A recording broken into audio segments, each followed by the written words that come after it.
Umukro had a prince, and he fed people to the forest. The first time I saw the prince lead a woman into the evil forest, she was still screaming his name for mercy. What scared me most was how he kept smiling, like he enjoyed the fear more than the punishment. I was only 14. People talk about Umukro these days like it was just a strange old town. But I grew up there. I saw the things people whisper about. I saw the wicked prince. I saw the python shrine. I saw the women who never came back. Umukro was a place where the python was a deity. Not just a normal deity, our highest one.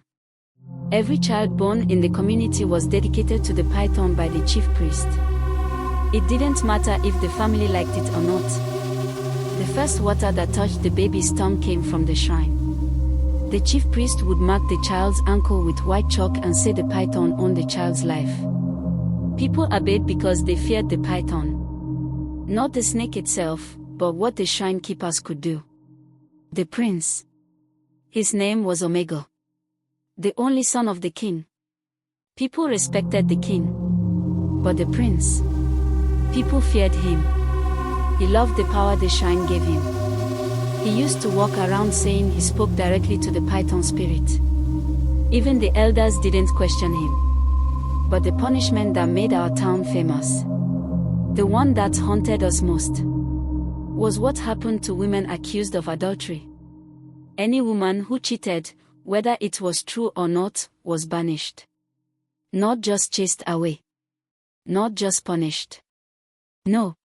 She was taken into the evil forest to serve the python deity forever. Everyone knew what that meant. The forest was thick, dark, and full of strange sounds. Once someone entered, you never saw them again. Some people said the python spirit visited the forest at night. Some said the women became slaves to the shrine keepers living deep inside. Some said the prince himself went there at night with masked guards. The truth, we never knew.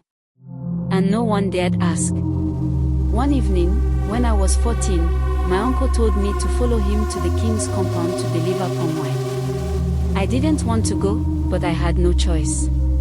When we reached the courtyard, we saw the prince dragging a woman out of the palace. She was crying and begging. She kept saying she didn't do anything. But the prince didn't care. He held a torch in one hand and pulled her wrist with the other.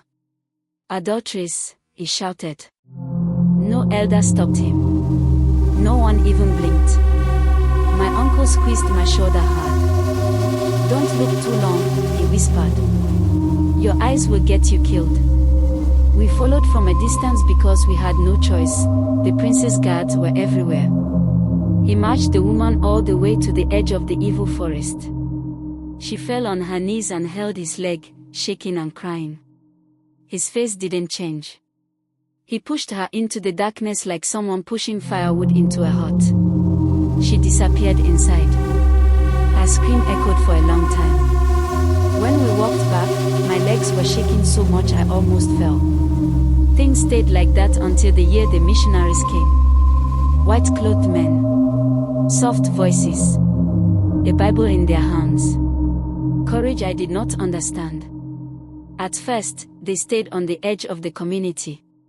But soon they heard the stories. And instead of running away, they went in deeper. The prince hated them. He said the python spirit was angry. He even threatened to punish anyone who followed them. But the missionaries didn't stop. One morning, we woke to a sound no one ever expected. A church bell. It rang from the side of the evil forest. People gathered, confused. Some were scared. Some whispered that the python would strike them dead. Then we saw them. The missionaries. Walking out of the forest. With women behind them. Women we thought were dead. Some looked thin. Some looked sick. Some looked older than they should. But they were alive. That day broke the fear that held Umukro together. The king called a meeting. The chief priest tried to defend the old ways, but the people refused. The prince shouted until his voice cracked. But it was too late. The town ended the practice. The python shrine was abandoned. Some said the prince went mad. Some said he ran into the forest and never came back. I don't know the truth.